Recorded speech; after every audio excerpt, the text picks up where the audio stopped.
ce feuilleton psychodrame, on ne peut pas citer une chose. Ce qu'il a dit en arabe signifie la fornication, ou si vous préférez l'adultère, ne peut amener la caducité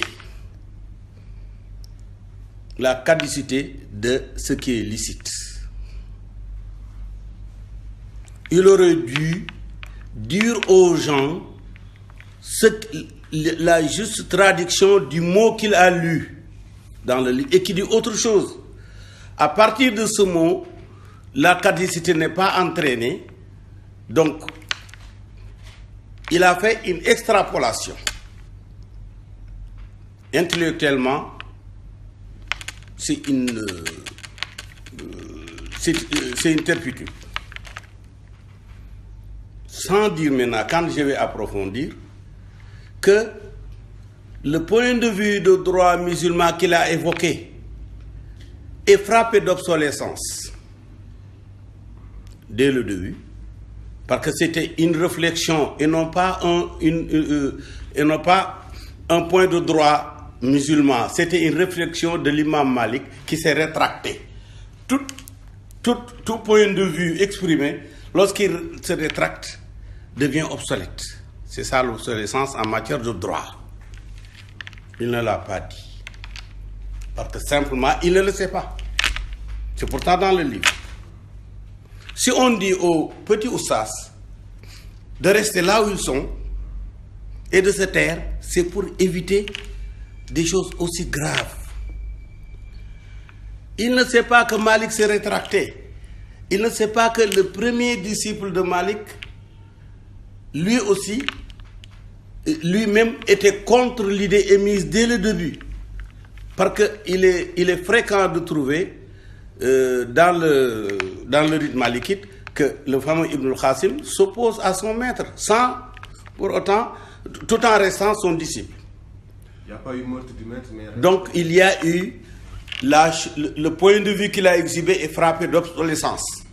Parce que l'auteur lui-même a fait machine arrière. Maintenant, Dieu ne s'adresse pas à nous à travers Risala.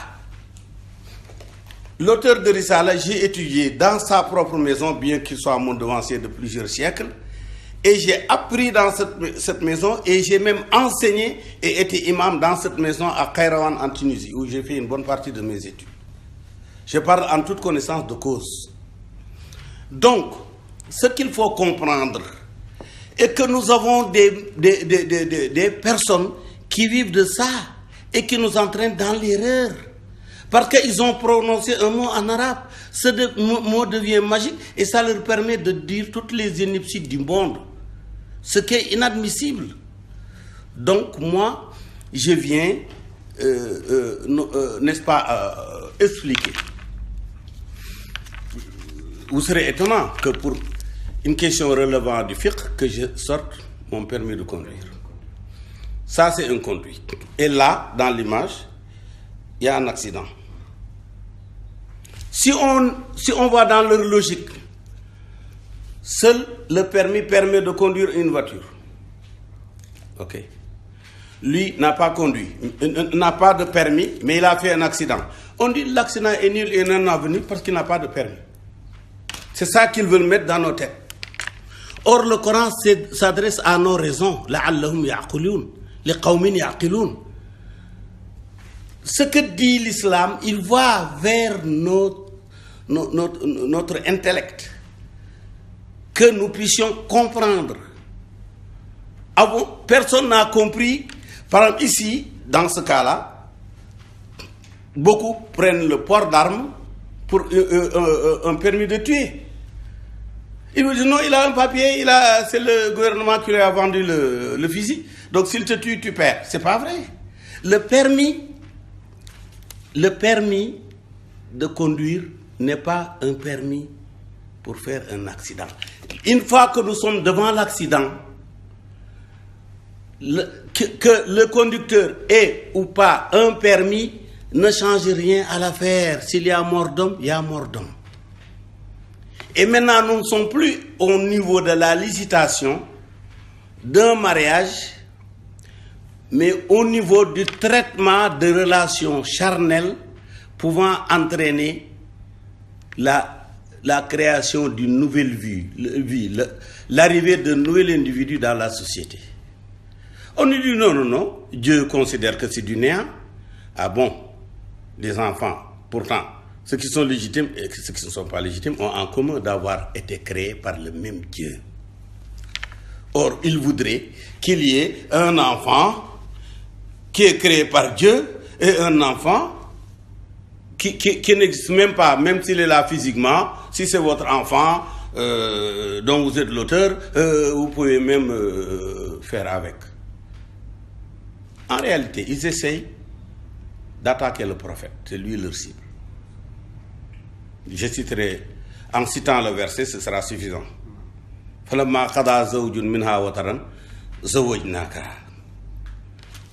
les forces obscures qui sont derrière, qui sont en train de pousser pour enfin dire oui, mais ça ne peut pas être qu'une règle islamique, parce que c'est le fondateur de l'islam lui-même qui a commencé. C'est ça qu'ils veulent faire. C'est ça l'enjeu. Un homme, maintenant, on vient sur... Il n'y a pas d'argument. Tout ce qu'ils vous disent, c'est que dans les livres, à chaque fois, condamner nikah, ça veut dire le mariage noué, contracté. Mais ce n'est pas vrai dans l'absolu. Parce que lorsque Dieu dit textuellement, dans le cas de la femme qui a été divorcée 3 fois, il dit, elle ne pourra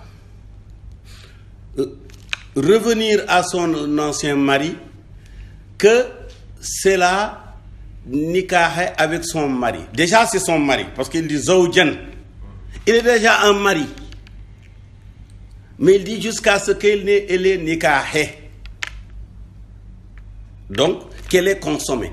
Parce que ce mot signifie en arabe purement et simplement l'accouplement naturel que nous connaissons tous. Maintenant, dans son extension, il signifie le pacte. Mais il n'est pas le pacte. Le pacte, c'est le permis. Le nikah, c'est l'accident. En d'autres termes, d'ailleurs, ailleurs dans le Coran, Dieu explique en disant Alladhi biyadihi uqdatu nikahi. Uqdatu, le nœud, celui qui détient le nœud du mariage. Mais le nœud n'est pas le mariage. Il y a le mariage réel, il y a le mariage licite. Parce que dans le cas, ici nous sommes dans un cas de viol. Or, même le même Risala identifie 9 cas où la femme doit avoir une viduité comme une femme mariée. L'un de ces cas-là s'appelle Shubhatul Nikahi. Là où il y a une présomption de mariage. Le viol est considéré comme une présomption de mariage unilatéral parce que le violeur a imposé le mariage à l'autre. Lorsque le violeur a imposé le mariage et qu'il y a une viduité pour savoir s'il y a eu un enfant ou non, en ce moment-là, le mariage ne peut être que prohibé. Et pour une raison que je vais évoquer, et que aucun de cela, c'est que, je veux dire par cela, les grandes bouches au petit savoir. Ce qu'ils ne savent pas, c'est qu'il y a une gynécologie islamique. Or, la gynécologie islamique donne un minimum de 6 mois c'est que l'enfant, pour être licite, même s'il y a un mariage, doit avoir au moins 6 mois dans le ventre de sa mère. Au-delà de 6 mois, on l'accepte. Mais ne donne pas un maximum. Il y a des personnes qui ont dit que le maximum c'était 5 ans. D'autres disent 12 ans. D'autres disent, quel que soit le temps, du moment que c'est le dernier à la toucher, l'enfant à naître devient le sien. Supposons ici, hypothèse d'école. Hypothèse d'école. Que l'enfant en question, dont le père de celui qui veut marier est l'auteur, va devenir un jour, au cours de 2 ans, 3 ans, peu importe, selon la gynécologie islamique, un enfant qui doit s'attribuer, qui en réalité c'est son garçon et son frère. Or, la seule raison de l'institution du mariage, c'est pour éviter le mélange des lignées. Que l'enfant de l'enfant soit l'enfant de l'enfant et l'enfant du père soit l'enfant du père. Ici, on est devant un mélange de lignées patrimoniales. Et c'est la seule raison pour laquelle le mariage existe. Et c'est d'ailleurs la raison d'être de la viduité. Yed. Il faut que qu'on puisse savoir qu'il n'y a pas pu avoir confusion donc de la lignée entre l'ancien et le nouveau mari. On met cette période qui vaut d'ailleurs au préavis de tout, tous les préavis de location et tout le reste. Et même pour le travail. Donc à partir de ce moment-là, le problème est que nous sommes dans un pays où que dès que quelqu'un lit ce fascicule qui est Risala, comme ça, il devient un savoir-tout, un monsieur sait tout, qui peut parler de tout et faire des déductions. Ce que ce jeune Makhtar a dit n'est pas ce que le livre a dit. C'est sa déduction à lui. Il a fait une interprétation de ce il a dit ceci.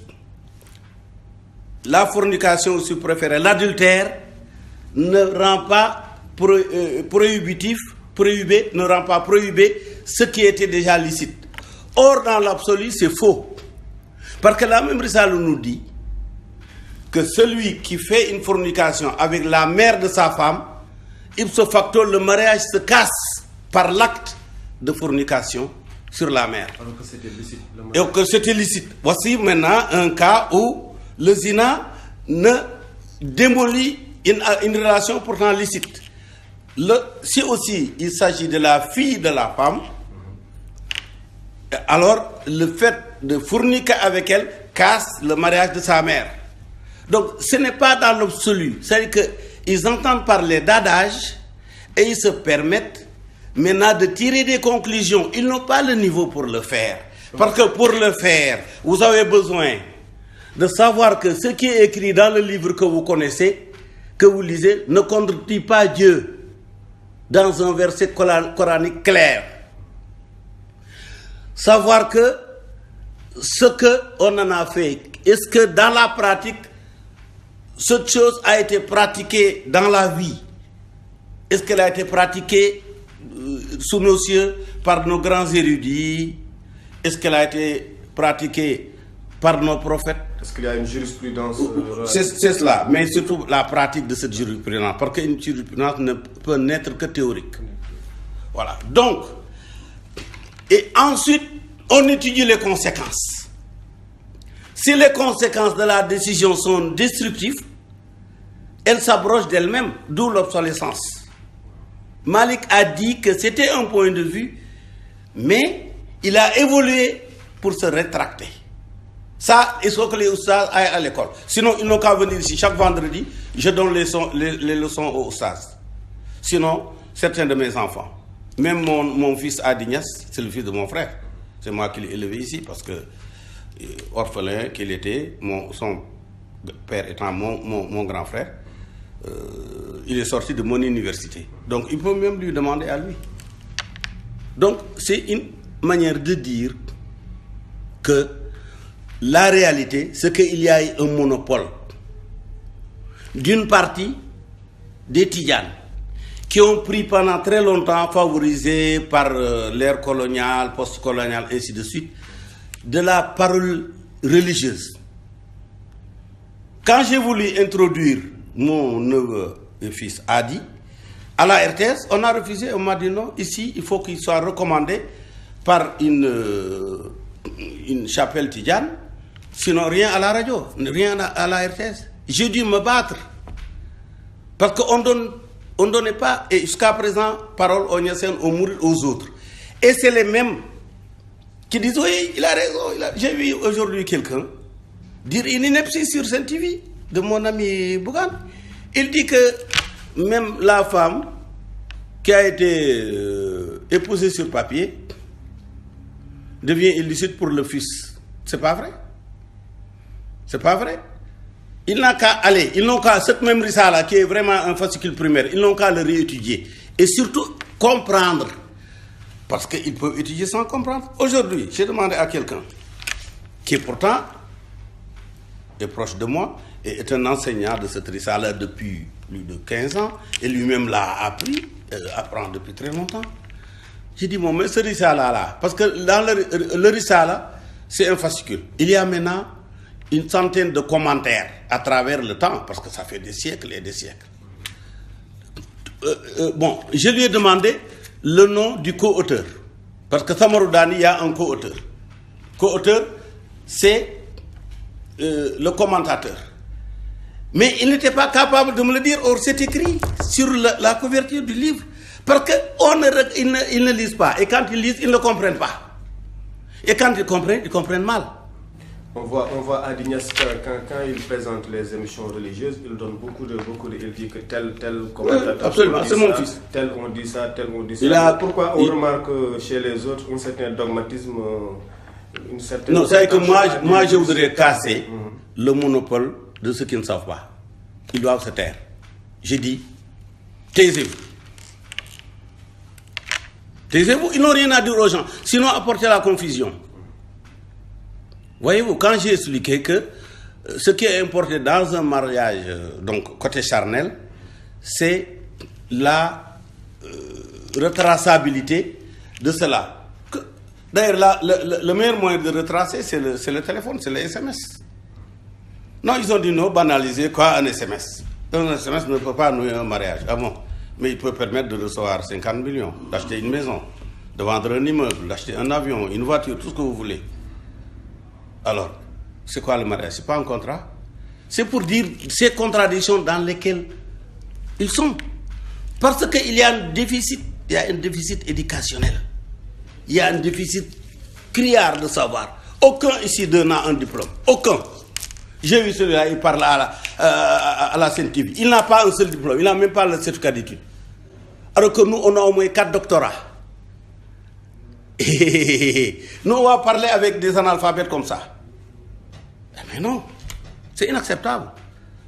Maintenant, la discussion va se poursuivre maintenant en Wolof. Je voulais dire ça parce que nous sommes certainement dans un pays holofocentrique, mais nous ne sommes pas dans un pays entièrement Wolof. Les Diola, les Serer, les Mandingues, les autres, ils ont le droit de savoir à travers le français ce que je suis en train de dire. Si vous aviez des conseils à leur dire en français, d'accroître leur savoir et de parler moins et de se faire valider par des personnes reconnues pour leur savoir. Ils existent à Tivaouane, ils existent à Touba, ils existent à Kaolack, ils existent à Dakar. Ils n'ont qu'à aller vers ces personnes-là.